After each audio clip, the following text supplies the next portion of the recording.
सभी जानते हैं कि लोकसभा के इलेक्शन जो है शुरू हो गए, कैंडिडेट फाइनल हो चुके हैं। जब मैंने नॉमिनेशन भरा था तो मुझे कई पत्रकारों के फ़ोन आए, लेकिन उस समय मेरा कोई भी स्टेटमेंट देना मुझे बेहतर नहीं लगा, क्योंकि MIM पार्टी की जानिब से कुछ आदेश अगर आ जाता तो उस पर मुझे सोचना पड़ता। इसलिए मैंने नॉमिनेशन की डेट वापस लेने की जो डेट थी वो निकल जाने के बाद ही सोचा कि भाई प्रेस कॉन्फ्रेंस देके जो भी आपके सवालात हैं उनके जवाब दिए जाए, इसलिए मैंने आज ये प्रेस कॉन्फ्रेंस बुलाई। नफीस भाई, क्या आप जिस पक्ष में थे उस पक्ष के वरिष्ठों से चर्चा करके मशवरा करके आपने ये नामांकन भरा था? जी, ऐसा माहौल है कि हमारे वरिष्ठ जो थे वो ऑलरेडी जो है उनके खुद के इलेक्शन में बिजी थे, तो उनसे कोई चर्चा तो नहीं हुई, लेकिन मेरी पूरी नजर उनके ऊपर थी कि वो क्या इशारा कर रहे हैं, उनका क्या डिसीजन होता है। मैं उस पर नजर जमाए हुए बैठा हुआ था लास्ट मोमेंट तक। नफीस भाई, किस पक्ष से खड़े, किस पार्टी से खड़े आप? आजाद उम्मीदवार? हाँ, फिल वक्त तो मैं आजाद उम्मीदवार हूँ। आपने नामांकन भर दिया है जी, लोकसभा का, आपने क्या सोचकर मतलब पार्टी में होते हुए भी जो जरिए आपने नामांकन भर, तो आपने क्या तय किया, अपने आप से क्या फैसला कर पाए कि आपको चुनाव लड़ने की जरूरत पड़ी? ऐसा है कि जैसा आप सभी को पता है कि महाराष्ट्र के अंदर 48 सीट्स है। हम बीजेपी से तो उम्मीद नहीं कर सकते कि वो किसी मुसलमान को टिकट देगी, लेकिन हम कांग्रेस, एनसीपी, समाजवादी जो इंडिया अलायंस है उनसे उम्मीद कर सकते हैं कि मुसलमानों को टिकट दी जाएगी।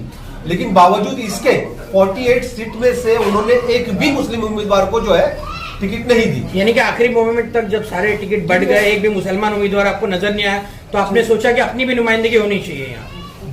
बेशक उसके बावजूद, इतने के बावजूद भी मैं रुका हुआ था, लेकिन जब मैंने देखा कि जो आवाज सदन के अंदर गूंजती है जनाब असदुद्दीन ओवैसी साहब की और इम्तियाज जलील साहब की, ये पूरी कौम नहीं बल्कि ये कह दो कि पूरी माइनॉरिटी के हक के लिए अंदर सदन में आवाज उठाते हैं, उनके सामने इंडिया अलायंस ने जब उम्मीदवार खड़े किए तो मैंने निर्णय किया कि मुझे लड़ना है, मैं मैदान खाली नहीं छोड़ूंगा। वो अगर हमारी आवाज दबाना चाहेंगे, एक साजिश करके उनके सामने उम्मीदवार खड़ा किया गया और उनको जो है सदन से बाहर निकालने की एक साजिश की जा रही है, तो मैं उनका ग्राउंड ओपन नहीं छोड़ूंगा।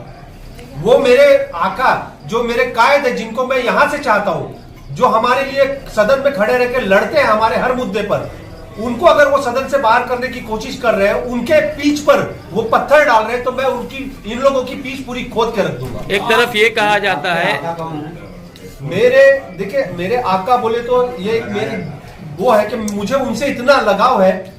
असदुद्दीन ओवैसी साहब जो है, इम्तियाज जलील साहब जो है, मैं उनकी इतनी इज्जत करता हूं क्योंकि वाकई में वो दो बंदे ऐसे हैं जो पूरी हमारी कौम की और पूरी माइनॉरिटी की नुमाइंदगी सदन में बाकायदा पाबंदी से करते हैं।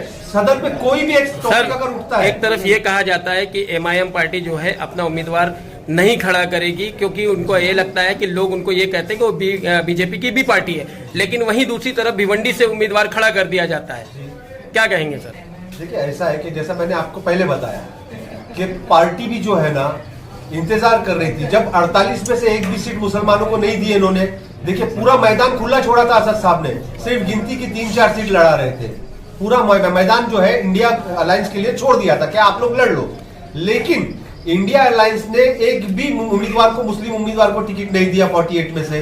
दूसरा ये कि जो मुस्लिम उम्मीदवार जो नुमाइंदगी करते हैं वहां पे सदन में, जो प्रेजेंट ऑलरेडी MP है, रह चुके हैं, उनके भी सामने उम्मीदवार खड़ा करके उनको जो है सदन से बाहर करने की साजिश करी। आप कह रहे हैं कि इंडिया अलायंस ने नहीं दिया है मुस्लिम कैंडिडेट, इकरा हसन खड़ी हुई है, अफजाल अंसारी, मुख्तार अंसारी की बेटी खड़ी हुई है, इसके अलावा महाराष्ट्र की बात, महाराष्ट्र की बात कर रहा हूँ। लेकिन नफीस भाई, जब ये फसाद की जड़ी खत्म हो जाती है, अगर MIM खुद इंडिया अलायंस के साथ खड़ी होती, बीजेपी को दूरी रखना है ना सत्ता से, लेकिन ये पॉइंट क्यों छोड़ा उन्होंने? आपकी बात सही है कि बीजेपी को सदन से वहां से दूर रखना है, लेकिन अगर MIM खड़ा करे तो उस पर यह तहमत लगती है कि वोट काटने के लिए खड़ा कर दी। बराबर वोट काट रहे हैं ये लोग, और नहीं खड़ा करे तो आप ऐसा बोल रहे हैं। जावेद सिद्दीकी को तो बी फॉर्म दिया था एमआईएम ने। जी, जावेद सिद्दीकी साहब को बी फॉर्म दिया गया, बॉम्बे में बी फॉर्म दिया गया, आप भिवंडी क्यों में नहीं बी गए? फॉर्म आपको दिया क्यों नहीं गया। मिला फिर? नहीं, मेरा कांटेक्ट नहीं हो पाया क्योंकि मैंने एकदम सडनली डिसीजन लिया। मैंने ये डिसीजन जो है, लोकसभा चुनाव है, इतना बड़ा क्षेत्र, इतना बड़ा इलाका है, सिर्फ मुमरा में आप पत्रकार परिषद ले रहे हो, कल्याण लोकसभा है, हाँ। किस तरीके से आपकी रणनीति चली? क्या डमी तो नहीं है आप? नहीं, आपको मैं बता दूं आपकी जानकारी के लिए कि मेरा जो था, आज सारे मामलात मेरे क्लियर हो गए, पेपर वर्क वगैरह मेरा क्लियर हो गया, मेरे हाथ में निशानी आ जाने के बाद जो है मैं पहली प्रेस कॉन्फ्रेंस जो यहाँ पर ले रहा हूँ और इंशाल्लाह बेफिक्र रहिए, डोंबिवली, उल्लासनगर, अंबरनाथ, मेरे जो क्षेत्र है सब जगह पर मैं जाना आना मेरा चालू है, सब लोगों से मेरा संपर्क है और इंशाल्लाह आप लोगों को खुद दिखाई देगा। नफीस भाई ठीक है, आप निर्दलीय उम्मीदवार हैं इंडिपेंडेंट जी। ठीक है, तो जो पार्टी है आपकी एमआईएम, उसके कार्यकर्ता, उसके पदाधिकारी जो हैं और नेता, वो सहमति है आपकी उम्मीदवारी से? देखिए कैसा है आपका चुनाव निशान क्या है?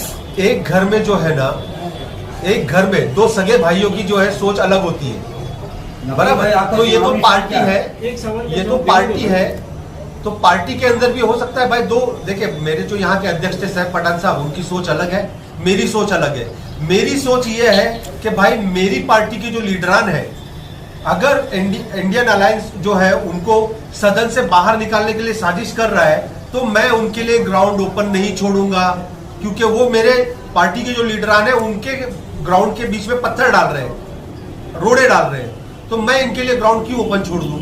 इसके लिए मैंने फॉर्म भरा और रहा लोकल जो हमारे अध्यक्ष है सैफ पठान साहब, उनका जो फर्ज था उन्होंने वो निभाया और मुझे कोई एतराज नहीं है, मुझे कोई अफसोस नहीं है, क्योंकि मैं जो है ना, उनकी सोच अलग है। उनकी सोच ये है कि भाई वो उनके सोच के हिसाब से उन्होंने मुझे निष्कासित कर दिया। निशानी क्या है? जी हाँ, जैसे कि आप सभी जानते हैं कि देश में जो है फिलहाल अंधेरा छाया हुआ है, हर एक के दिमाग और आंखों के सामने अंधेरा है फिलहाल, क्योंकि हमारे हक वाली कोई भी पार्टी नहीं है। हमारे दोनों ही जो है हमारे खिलाफ है। एक ने 70 साल राज करके हमको कुछ नहीं दिया और दूसरे जो है वो तो खुल के एकदम सामने बोलते कि हम कुछ नहीं देंगे, हम तो तुम्हारा सब छीन लेंगे। तो हमारे लिए दोनों ही जो है हमारे दुश्मन है।